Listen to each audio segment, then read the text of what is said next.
with demand expected to come back, the question remains, does this mean the economy is back on track? Companies now, after experimenting with offshore in places like India, Philippines, and Poland, want to bring those jobs back. We invest in the U.S. We're the biggest exporter in the country. In the cycle we're in right now, we're creating jobs. From Radio America, it's Neil Asbury's Made in America, the show that explores American industry, large and small, and promotes American-made products everywhere. Put Neil Asbury's Made in America to work for you. Welcome to Made in America. I'm your host, Neil Asbury, together with co-host Dr. Rich Ruffman. Hey, Rich, we got an incredible show today. It's going to be really, really fun. Lots of important things to talk about, some really, really special guests. But I got to tell you, these images of all these empty shelves throughout our stores, and just like in all different kinds of categories, it's absolutely mind-boggling. I in my whole life, I've never seen anything like this. Now, I've lived overseas a lot, and for more than 20 years in Asia, I've traveled the world, just about everywhere, and I've seen it outside the United States, but I just have not seen this in the United States. This is unprecedented. Yeah, well, this is what I saw. I spent 27 years in Latin America, and most recently I did a number of projects in Cuba. And this is starting to remind me of the, supermercado, the supermarkets in Cuba where you have empty shelves. The only shelves that are filled are the ones with rum. I mean, the only, ironically, the only one that's got a lot of product there are the rum things. But I got to tell you, this is very, very disconcerting. The funny thing is, when this was starting to happen, I told my wife, I said, let me tell you something. Let me tell you what's going to happen. Bounty is going to disappear. Toilet paper is going to be disappearing before the bounty. And that's going to happen real soon because everyone panicked for some reason, and everyone thinks everyone has to go to the bathroom and they get bounty. And they get toilet paper. It's just unbelievable. But it's spreading out to a lot of other things. And I'll tell you about that later. But let's get to our guest because I know we're on a time schedule here. Yeah, we got a great guest coming on. We're very pleased to have Michael Rubin, President and CEO of the Florida Ports Council. Hey, Michael, welcome to Made in America. Hi, gentlemen. Thank you for having me on. So, Governor DeSantis, you got to love this guy. Absolutely. He is America's governor and said, look, country's got these supply chain problems and ports problems and all these other problems. We have capacity in Florida. We can help the country out here, and has said, hey, folks, send your ships to Florida. We'll unload those ships. And by the way, he was talking about, Michael, the President Biden was talking about just recently about the ports in California, Long Beach and so forth, working 24/7. There were pictures of this weekend of Long Beach, and it was a ghost town. There was nobody working. But, I don't think it's well, about they didn't get the 24/7. I don't know. They didn't get the message. Yeah, I don't know if it's about that or not. I don't know what it's about. But they weren't working 24/7. The President said that's going to fix the problem. What is going on here, and how can Florida help? Well, I think you're seeing, this has been happening for a while now. I think the first start of the delay over in California was almost a year ago. And if you look at where those California ports are ranked in efficiency, they're almost dead last in the world. So it really is a location that, frankly, everybody's been using since the 70s. It's an easy, quick route from Asia, and it's hard to change the mindset of people who have been shipping their goods in and out of California to anywhere in the U.S. Yeah. Granted, they're the largest C2 seaports in the United States, and they do a lot of business. But I think what we're seeing now is that they've exceeded their capacity. They really can't handle the current number of containers that are coming through there.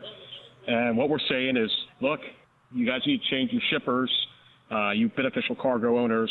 You need to change your mindset and look at other ways to move your goods. And Florida, under the leadership of DeSantis and Secretary DOT Kevin Tebow, have been investing in the freight mobility, not only on our ports, but off port as well. And we can move that product much more efficient than you can over there. We've already seen Jacksonville recently got a new European trade route. There's another couple of vessels coming into Port Everglades. Miami's chock-a-block full with cargo coming in and out of it. So we're already seeing some of the result of the investments we've made here, and we're just trying to let those other shipping lines and beneficial cargo owners know that, look, if you're bringing that cargo into not only the third largest domestic market in the country, but, we can get to the Midwest within 1 to 2 days as well. So bring your cargo here. We're the first stop after you come through the Panama Canal, and we're not very far away from the Suez Canal trade routes as well. So we're prepared. We've got great leadership at our ports and great leadership with Governor DeSantis and Kevin Tebow. So come on down. There's Jim Dooley. I remember that. So listen, but the point of the matter is, in the state of Florida, that we are a very understanding state when it comes to international trade and pan-hemispheric trade. I mean, that's just what we do. I mean, we have set ourselves up over the last few decades to be one of the fastest growing, most important ports. That's including Jacksonville for the specific type of product that they have. That's Canaveral, that's Port Everglades, and as well as, of course, my backyard, MIA, Port Miami. But one of the things is we invested correctly, and I think the investment, Mike, that we made when Bill Johnson was the port director, and that was the dredging of our port to be as deep as it needs to be for the super tankers that need to come through post-Panama Canal construction. And we are the first ports, and you pointed out, that you reach when you come through the canal. And again, we have the ability to transship from our ports throughout the United States, and certainly into the Midwest and up to the upper West, Northeast. We have the ability to do that because we plan that way ahead. And I think that's part of the value of what we have in Florida. I couldn't agree more. And frankly, Miami was the first to dredge for the larger vessels. Jacksonville's almost completed with their dredge. They're going to complete it early. Everglades is in the process. They're dealing with a little Army Corps issue. Any of you that know that dealt with them before know they can be difficult. But we've made investments. You forgot to notice that you forgot to mention the tunnel. The tunnel. Of course. That cargo coming off the port goes right to the interstate. It doesn't have to go through that downtown traffic as well. And there's other investments out there that have been done too. Add Grupo Mexico, which now owns that nice FEC rail line that goes up the spine of the state. And we think we have not only on our ports, but there's a lot of, I think you correctly stated, this is an international state. We have significant international businesses that know how to move these goods and know where it needs to go. And we think our business environment is the best business environment for these companies to come to. Not to worry about efficiencies here in Florida. We're going to take care of you. We're going to make sure that we work with you to get your product to where it needs to go to. Michael, there's been a lot of sound bites this weekend, of Secretary Buttigieg, President Biden, and it's all this demand, and it's all demand, it's all demand. Hey, look, I'm a manufacturer. I import products, and demand is up, but it's not like this is not what's driving this. It's not because this economy is just like so incredible because President Biden did something, and it's like, all this demand created from nowhere. No, that's nonsense. Demand is up, but it's not nearly up to create the problem that we're seeing with empty shelves. Let's hear President Biden this week talk about the supply chain problems. 24/7 system. 24/7 system. What most of the leading countries in the world already operate on now, except us, until now. This is the first key step toward moving our entire freight, transportation, and logistical supply chain nationwide to a 24/7 system. Can you comment on this? I mean, 24/7. I think he was talking about. Well, a lot he's of these touting ports that as this is the major step. I mean, this is why are how we we're going to working, resolve it. Well, they're all union. They're all unions out there that's controlling the ports. Wait a minute. Let's get the reality. These are the here. guys who give you all the money, right? So you're always protecting these guys. So no wonder our ports are so inefficient. Well, it's interesting. Look, I think LA Long Beach again are pretty inefficient. Frankly, Long Beach, I believe, has been at 24/7 according to their determination of that over there since September, and it's a matter of getting the will of all the workers and everybody else on that seaport to work on weekends and other stuff. I think if you look what Miami did recently, trying to cure some issues that were there with a little bit of drayage issue at I think one of their terminals. They opened up on weekends. I mean, it didn't make a big deal of all of a sudden it's 24/7. Our ports know how to work at 24/7 when required. We've done that since hurricanes and delivering fuel and cargo to individuals around the state in response to those. So it's not, I mean, 24/7 sounds good. That's a great soundbite. You know, it's going to cure. I think there's still 60 to 70 plus vessels sitting off the coast in California. So it's not the cure. It's certainly working with your terminal operators and those workers and to get the cargo moving regardless of when it's moving, whether it's on a weekend or whether it's a late hour. It's a matter of taking that cargo vessel, taking those containers off it and getting them moving, regardless of 24/7. And you're right. I mean, it's about working with the unions in some cases and the workers and just having a better relationship than they certainly seem to have over on the West Coast. And our guys in our ports have been able to work with a number of their terminal operators and everybody else to work out those issues. So it's not the magic bullet over there. It's just they've exceeded capacity. Hasn't been, you know, we could use some more investment. Obviously, there's a trucking issue around the country, and as I've said in some other shows, the feds really need to look at those regulations on those truck driving professionals. It shouldn't be easier to get unemployment compensation than it is to get a job. And it seems to be there are a number of federal regulations they really ought to look at right now on the trucking industry.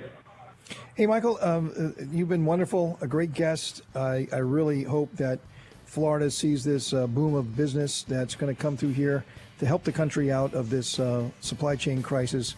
You know, Florida, the can-do state, a very entrepreneurial state, and the state that we need right now, with the governor that we need right now to help this country out of this mess.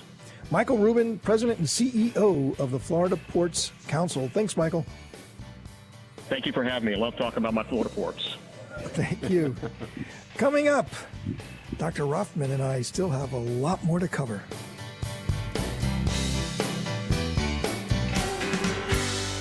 Made in America.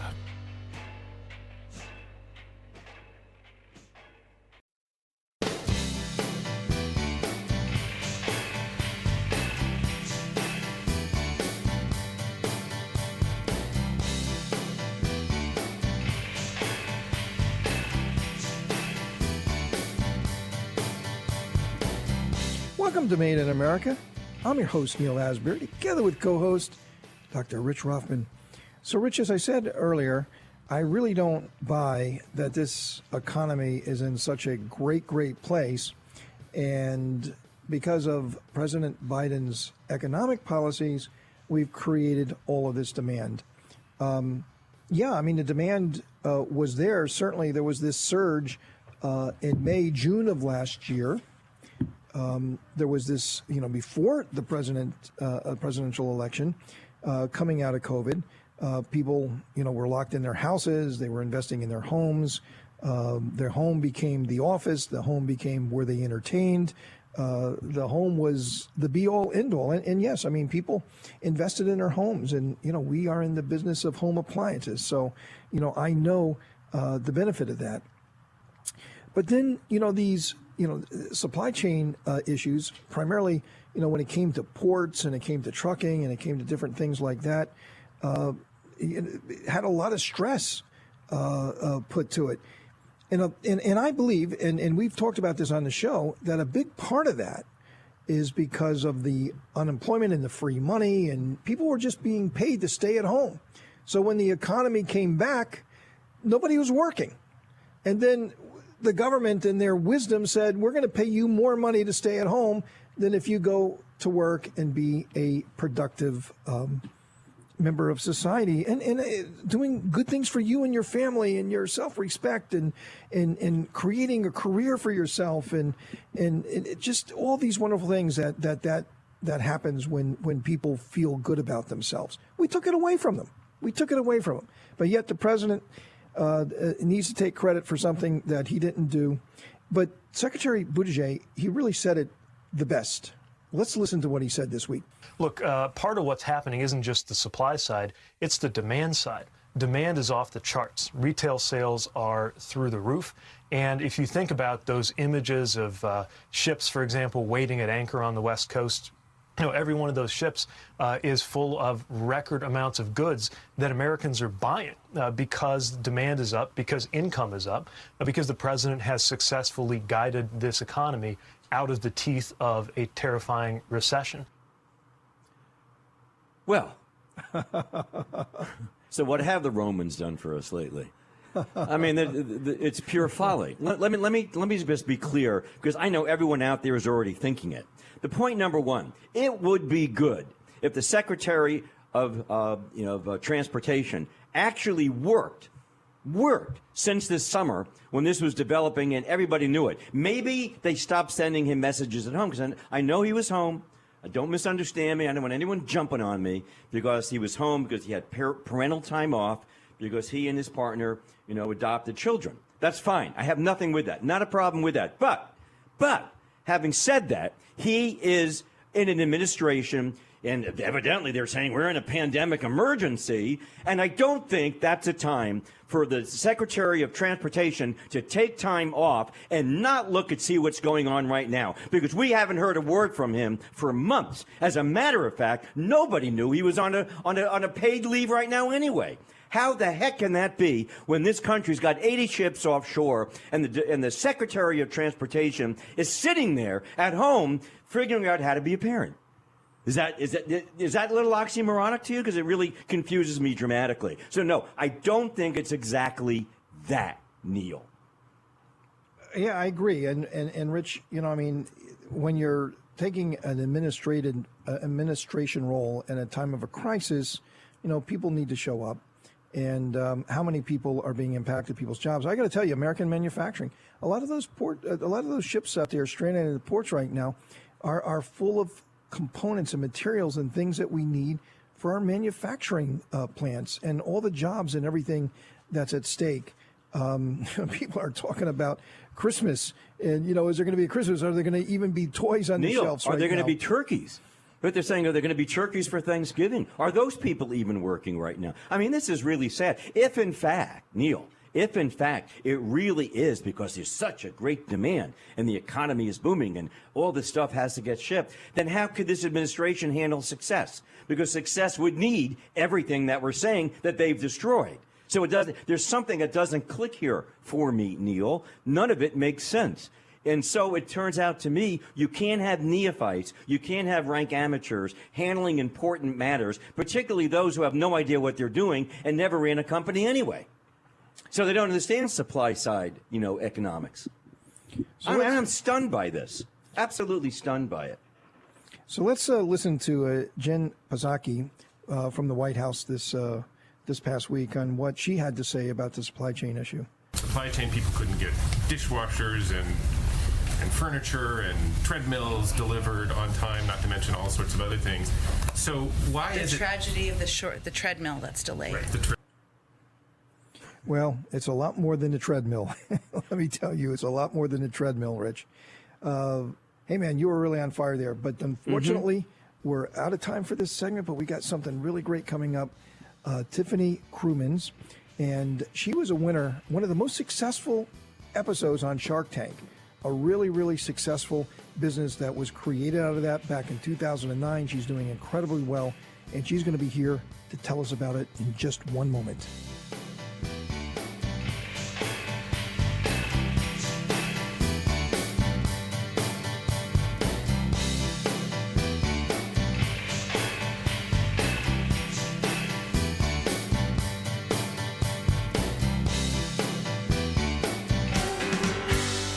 Made in America.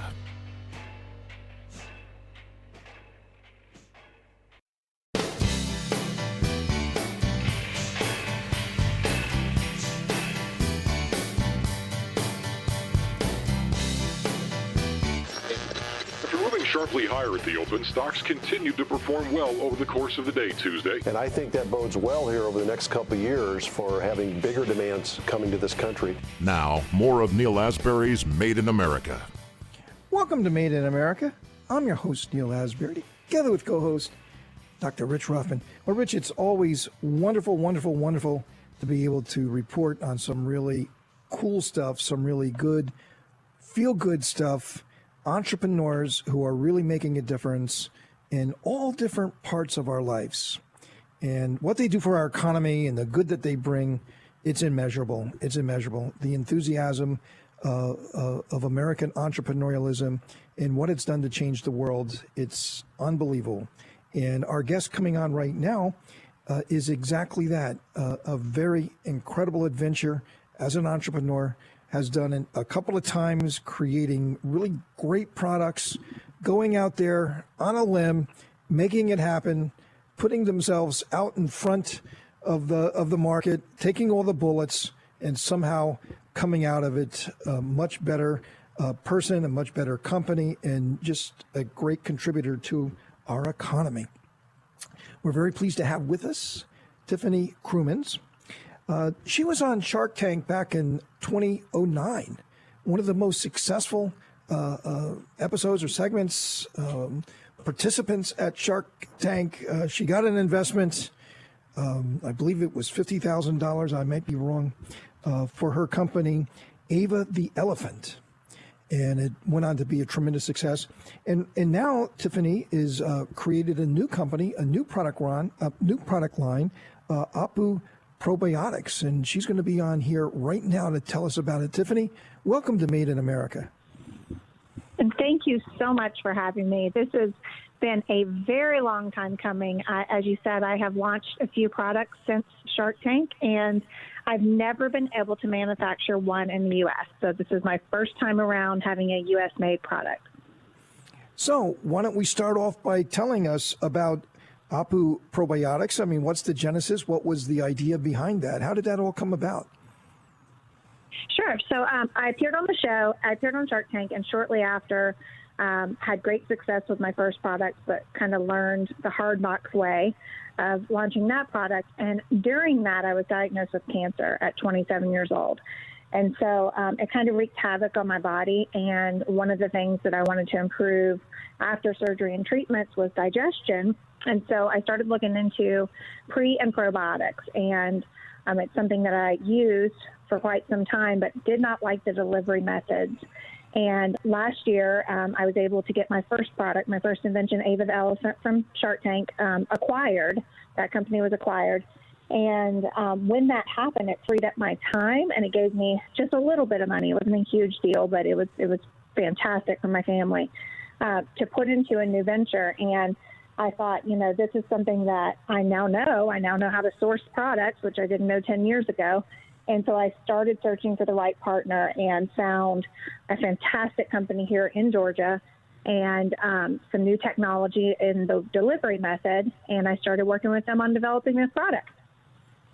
Well, I think that's terrific. Everybody has somebody who influences them in life, I think, if they have this dream and they really want to make things work. Did you have a mentor who kind of guided you on this and helped you? Because it seemed like you went into uncharted waters for yourself and did pretty good, by the way, in these uncharted waters. So you had a good GPS on that. So who was your GPS? I did. Well, one of my biggest GPS, well, my parents were huge in my life and guiding me, but my biggest business mentor was Barbara Corcoran. She invested in me on that pilot episode, and ironically, a lot of people don't know this, she had not yet invested in products at that point. She was a real estate mogul. She was known for that space, but not products. And so it was kind of the blind leading the blind originally when we aired that first pilot episode of Shark Tank. We didn't know what we were doing. We went into meetings and got bad deals and did all sorts of stuff in the beginning. But she knew business, and she knew so many things I didn't know about the business world. And so she was really my mentor and investor for 7 years, and now we still remain close now that the product has been sold. So, Tiffany, and we've been talking a lot on the show, and even as just a few minutes ago, about the supply chain and what's happening with supply chains. And, it's really crazy, all these empty shelves and ships that can't get unloaded. There's like 500,000 40-foot containers or 1 million 20-foot containers. So these full truckloads, there's about 500,000 of them that is en route here, can't get unloaded, and it's absolutely crazy. It's insane. So can you talk a little bit about your supply chain and how you're managing your supply chain?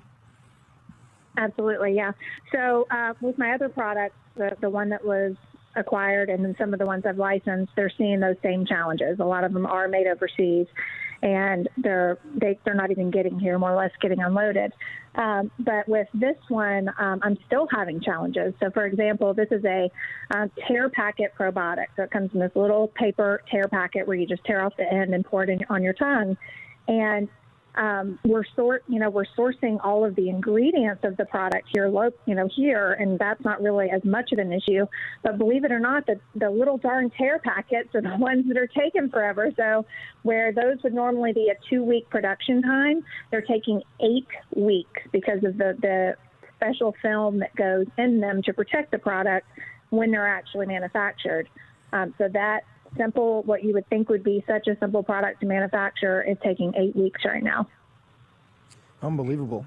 So how do you survive that? How do you fulfill what you need to fulfill to keep yourself in production? Right now, I'm going to have to project well, obviously, as this brand grows, but this is a brand new product. So I've actually decided, although I've invested most of the $100,000 that's needed for the first production run, I'm raising the last about $25,000 on Indiegogo as more of the creative marketing thing than anything. But I want to get people behind it, and I want to kind of get some of our initial customers right off the bat. And I've just got to prepare for that next round of growth, and I'm basically already looking at that, making sure that we are ordering far ahead, because this is going to be a subscription-based model, to make sure that we have product.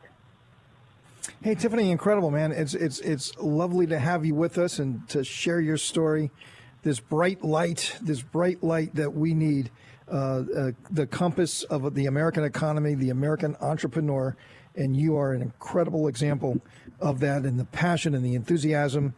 The inventor of Ava the elephant back in 2009, huge success on Shark Tank, and today Opu Probiotics, and just incredible story. How do people reach you? Just so we can just in on that. Yeah. Sure. If they want to learn more about Opu Probiotics, it is OPU, not OPP, or not OPOO, OPU. So they'll go to getopu.com, or they can go to my website, tiffanykrumins.com, and it'll lead them to all the brands that I've created. Oh, wow. Incredible. Thanks, Tiffany, for being with us. Thank you. Thanks for having me. Coming up, Dr. Rothman and I still have a lot more to talk about. Some very, very interesting topics and sound bites. You don't want to miss it. Made in America.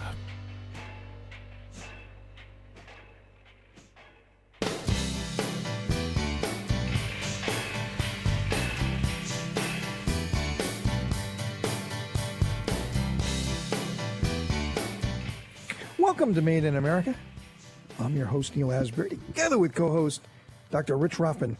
Well, when we're talking about supply chain issues and empty shelves, we're talking about supply and demand.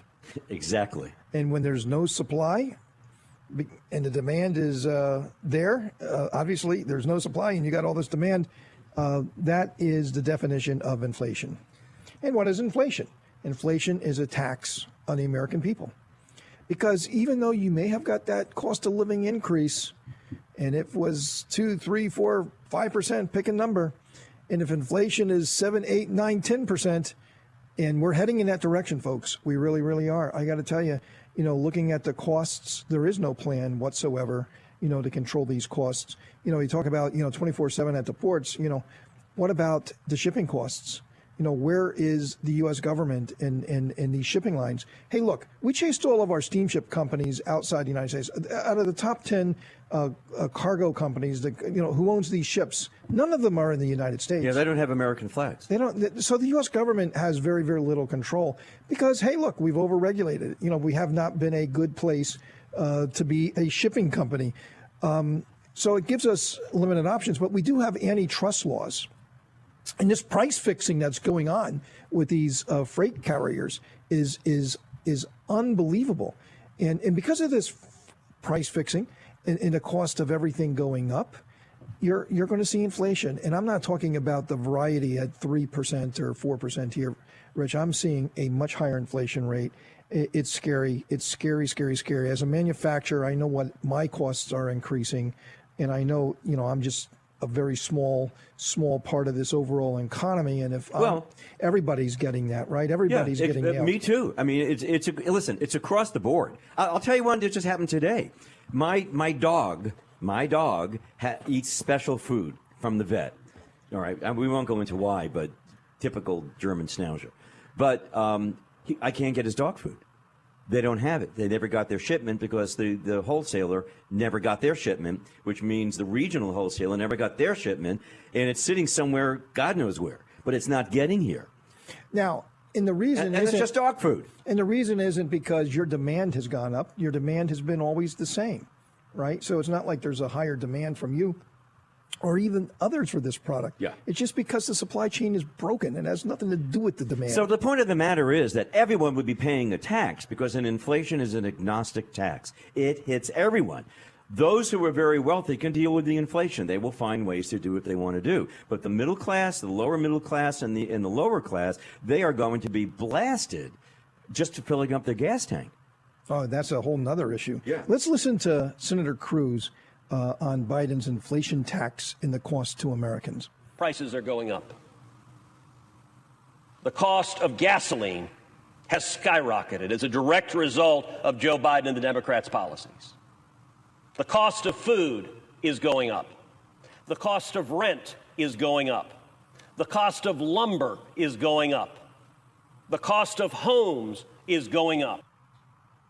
I mean, can you debate any of that? I mean, No. This is real time. This is real time. And he goes on, and we don't have tons and tons of time for it, but he goes on to explain right now, as of right now, Neil, every family, it would be paying $175 more a month just for food. To put food on the table, you are paying right now $175 more for the very reasons that you just mentioned before.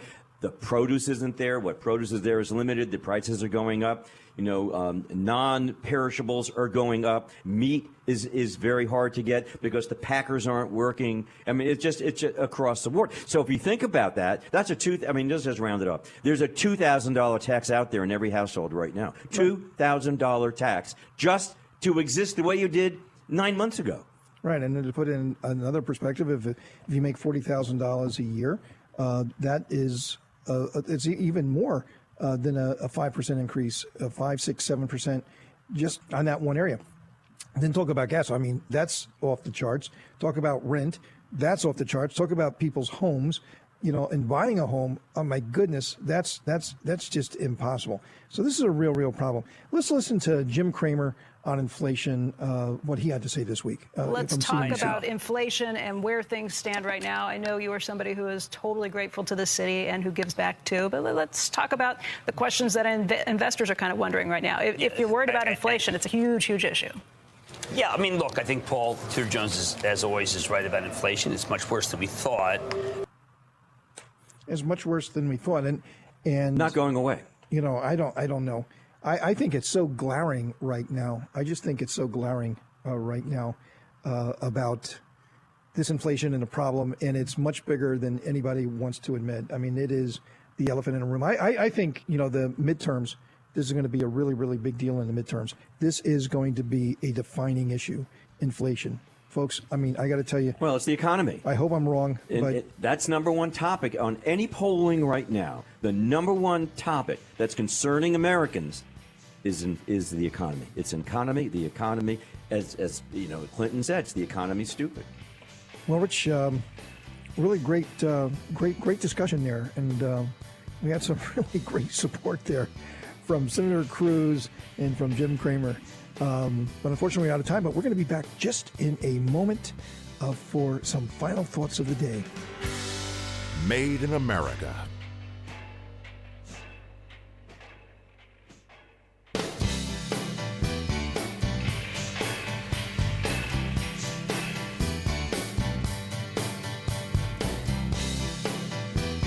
Welcome to Made in America. I'm your host, Neil Asbury, together with co-host Dr. Rich Ruffman. So, Rich, we're going to end the show with a bang. We still got a lot more to talk about here. And, does the president walk, does he run? Does he walk? Does he run? What am I thinking about here? I'm going nuts. Does the president run? Yeah, well, maybe that's, maybe there's a connection there. But do they run on lowering expectations. I mean, did the president just not long ago, really months ago, go out to the American people and say, well, folks, vote for me, and by doing that, you're going to have to lower your expectations? I mean, think about this for a second. Just really, really quick. Of course, gas prices are up. We have broken supply chains. They're told that we may not have turkey for Thanksgiving, but it's okay. We can all go bowling. The media goes along with it. The unemployment in cities is up. Crime is out of control. We have a broken infrastructure. The schools are being attacked. Children are being jabbed with needles. I mean, we have a border crisis. That's insane. Everyone's wearing masks forever. And China is launching hypersonic missiles that could take us out. What could go wrong? I mean, seriously. I mean, but we heard from Secretary Buttigieg, wasn't he talking about, that President Biden rescued us from the grips of this terrible recession, and it was because of all this incredible things that's going on in our economy.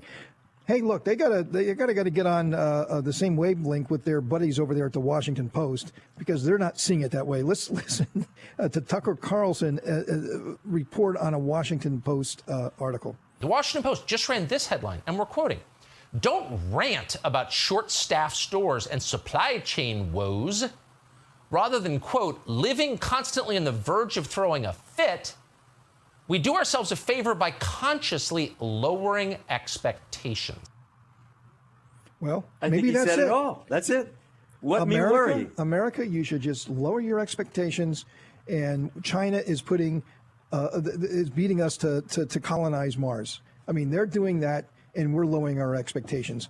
I mean, it's terrible. I mean, it's so sad. I mean, it's so sad to be even talking about this stuff. I don't know, man. I've never heard of America lowering expectations, because we were founded on expectations that we were going to make it better. Go west, young man. Conquer your fears. Go pursue your dreams. It's all out there. Anything you can do, anything you want to be, you can be. Right. That's the American imagination. From the very, very beginning. First on our own continent and then around the world. And yet, right now, the Washington Post, the venerable Washington Post, we have to lower our expectations, America. We have to lower our expectations. Our competitors are not lowering their expectations. I got to tell you that. They are pushing the limit of what they are capable of doing, and we're lowering our expectations. Absolutely insane that we have to be talking like this. Let's listen to Stephen Miller, who's a senior Trump advisor. He was on Jesse Waters here just recently on the Biden's Build Back Better program. Here's the analogy I would give real quick. Imagine you went to a restaurant, they overcharged you massively, but they also poisoned you and you spent a month in the hospital. Then you had to write a Yelp review. Or would you maybe mention, oh, by the way, they poisoned me. Yeah. This bill is filled with poison, page after page after page. GOP, wake up. Yeah, so, that's something else that we have to be aware of. What they're talking about now, well, what, it was $6 trillion. Then it was $3.5 trillion. I guess Manchin is kind of in the zip code of $1.75 trillion. Well, Biden threw out $1.9 trillion just the other day. And they said, oh, my God, this is great. You understand we're talking trillions? 1.9 trillion to me is 2 trillion. 2 trillion is really a lot more, because you're scoring it to make it look better for themselves. But it's all social programs. Heck of a lot of money. It's not like we're talking some serious money. It's not like making the American economy competitive and making it, to where we're playing at the top of our game. No, it's not investing in the country. It's giveaways. It's giveaways. Let's make a deal. If Monty Hall was alive right now, his series would be doing great. I hate to tell you that. Let's make a deal. Let's make a deal. Behind door number 1. That's what we're going to give you. There'd be a washing machine, but there wouldn't be a washing machine in this economy. There'd be a sign saying, coming in 60 days. If you're lucky. If you're lucky. If you're lucky. That's exactly right. Hey, let's give the final word to Senator Kennedy. Boy, this guy is great. From Louisiana. I love this guy. I always can't wait to see what he's got to say. With respect, there are times, particularly recently, when I think Speaker Pelosi is one of those people who tried Tide Pods. I don't know. I mean, that's what else can you say? That's too good. That's all you can say. Well, what I can say is, Rich, I enjoyed being with you, but unfortunately, we're out of time, but we're going to be back again next week for another adventure of Made in America, where we never stop fighting for your jobs.